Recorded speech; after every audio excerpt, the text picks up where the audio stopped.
Hello everyone, my name is Brandon Stevens and I'm here on behalf of Belmont's Math and Science Learning Centers to provide you with a lecture series on Belmont's Math 1240 course, Quantitative Methods of Business.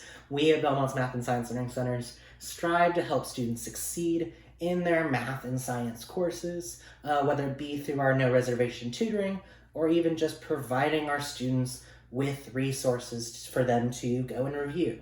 And so what better way to provide resources than to make them ourselves. So this video and following videos are meant to help guide you through some of the core concepts that you'll be seeing in the Quantitative Methods of Business course. So whether you use this as test review or whether you use this as a learning guide alongside your actual class, or whether you return to this a year later to say, oh, what did I even learn in this class? Hopefully these will help provide you with some connections and help get those last few pieces into place to help you really get through this course. So let's go ahead and get started. This first video is going to be on break-even analysis, corresponding with Chapter 1 in the Quantitative Methods textbook. So really, what is break-even analysis? It's dealing with a lot of those keywords, the cost, the revenue, the profit, the price. How do all of those terms relate, and what kind of connections can we make there? And really answering our biggest question, when do we start making money? The most important question. And so we're gonna see how that kind of plays out here. And to see how that plays out, we're going to first start with a graph. On the x-axis, we're going to put the volume or the quantity of our product that we're going to make or to sell.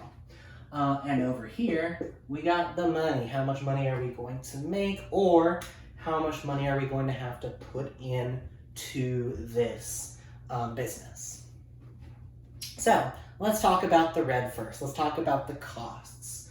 So you've got two kinds of costs that are going to be at play here. You've got what are called fixed costs and then variable costs. Fixed costs are those one-time costs. Let's say we're making a donut shop. You gotta shell out money to get the building. You have to shell out money to make the fryers and get the seats and all that other stuff to kind of just put everything together.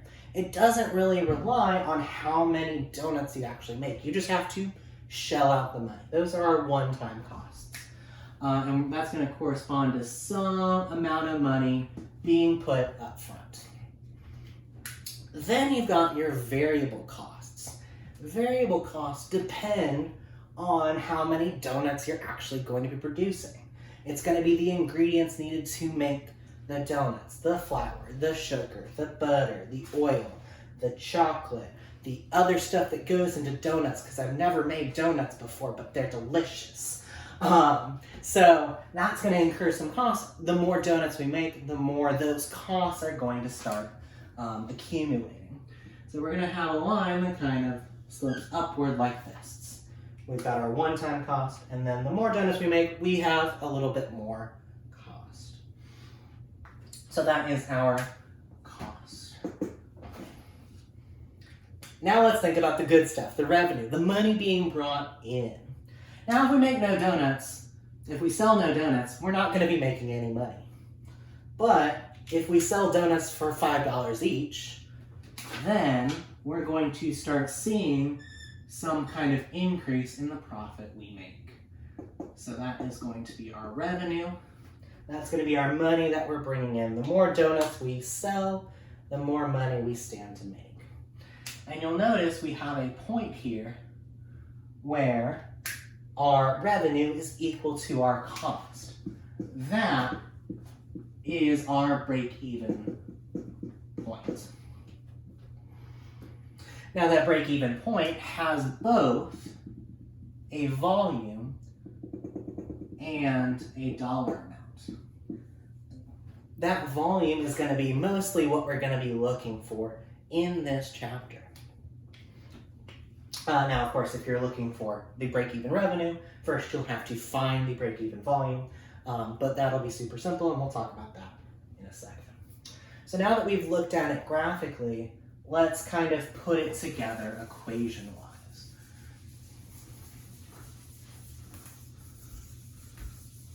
So, talk about our costs first, going back to red. Remember, we've got our fixed costs and we've got our variable cost. So, fixed costs, those one-time costs, I'm going to denote that as C sub F for fixed cost. Your class might use different variables, but that's what I'm going to use in this video. So fixed cost. We've also got variable cost. That's going to be our C sub V. So remember, those are the costs of getting the ingredients, getting the oil, all that kind of thing. And of course, the variable cost will depend on how many we're actually making, our volume. That's going to be V. So our total cost, I'll write as TC. You can just use C if you want. But our total cost is equal to the fixed cost plus the volume times our variable cost. And that's how we determine our total cost. Jumping over to the more positive outlook on things, to our revenue. The only things that the revenue rely on are the volume again, and the price. So it's how much are we actually selling the donuts for. And I like to use a little cursive P because I've noticed students kind of get confused when it's just a regular lowercase v or P versus a capital P for profit. I use the cursive P just because it differentiates it a little bit more. And so revenue, our total revenue, is just the price times volume. Simple as that. And so now, let's talk about profit. We didn't have a line for profit earlier, but now that we have the equations, it's much easier to deal with. Profit, or capital P, if you want to use the variable, is equal to how much money we're bringing in minus how much money is going out.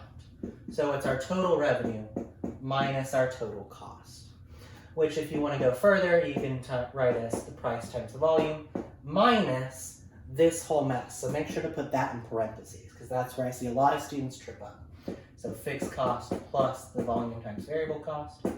Oh, variable cost.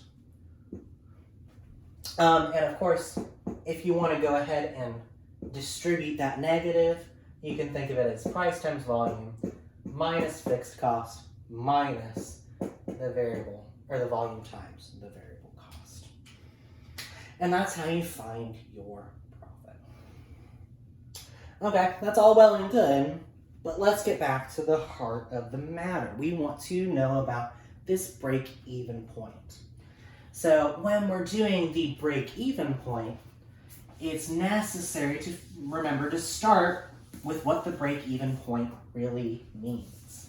It means the point where our profit is 0, or the point where our revenue equals our cost. So for break-even, we can set it as the total revenue equals the total cost. This is the way I like to deal with it if we're strictly looking for the break-even point. We can also think of it as where the profit is equal to 0. And that will be useful in other circumstances.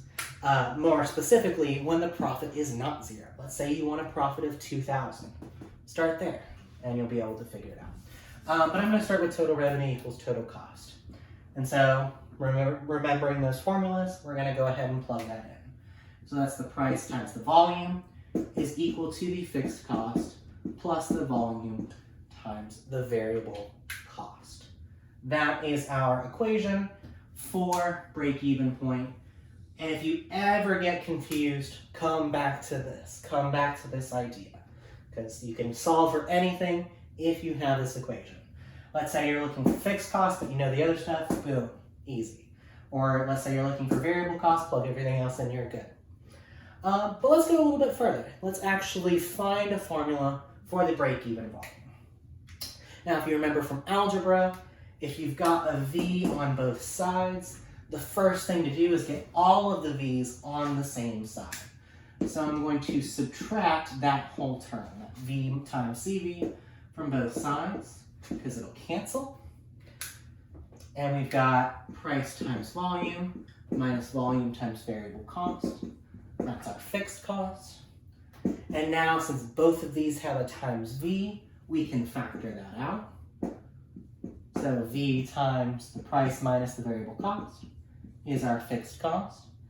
And then we can divide by that thing in the parentheses, the P minus CV. So our break-even volume is equal to the fixed cost divided by the price minus the variable cost. That right there is your formula for finding the break-even point, knowing these three things. Now, notice, if you're looking for a profit of $2,000, you cannot use this formula because this is only for the break-even point itself. Go back to the original formula, the P equals whatever, to figure it out from there. But break-even point, that's how you're going to find it. Cool. The last little piece of information from this chapter is about sensitivity analysis. Now, you'll come across this term a lot in this course. Basically, what sensitivity analysis entails is if I change one of the numbers, how does that affect our solution? In this case, if we change our fixed cost or our variable cost or our price, what effect does that have on the volume itself? And it's actually pretty intuitive if you think about it. Let's say our fixed costs increase. What's going to happen to our volume? Well, let's think about it. If our fixed costs increase, does that mean we need to sell more or less in order to meet our quota? And the answer is, of course, we have to sell more. Our costs have increased. We have to sell more to meet that cost.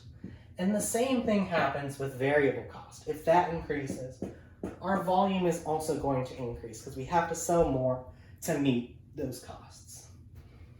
Now, if our price increases, let's say instead of $5 per donut, we're going to sell it for $6 a donut. In that case, our volume's actually going to decrease because we won't have to sell as much in order to make our quota, in order to meet our revenue and cost kind of equality. And of course, if you flip it, say our fixed costs decrease, our volume's going to decrease. If our variable costs decrease, volume decreases. That kind of thing works the same way. So the only inverse relationship is the price-volume relationship. The others, if one changes, the other changes in the same way. And there we go. There is some insight into Chapter 1 on break-even analysis. Hopefully you found this helpful. But yeah, stay tuned for some more videos walking you through quantitative methods of business. Thanks so much.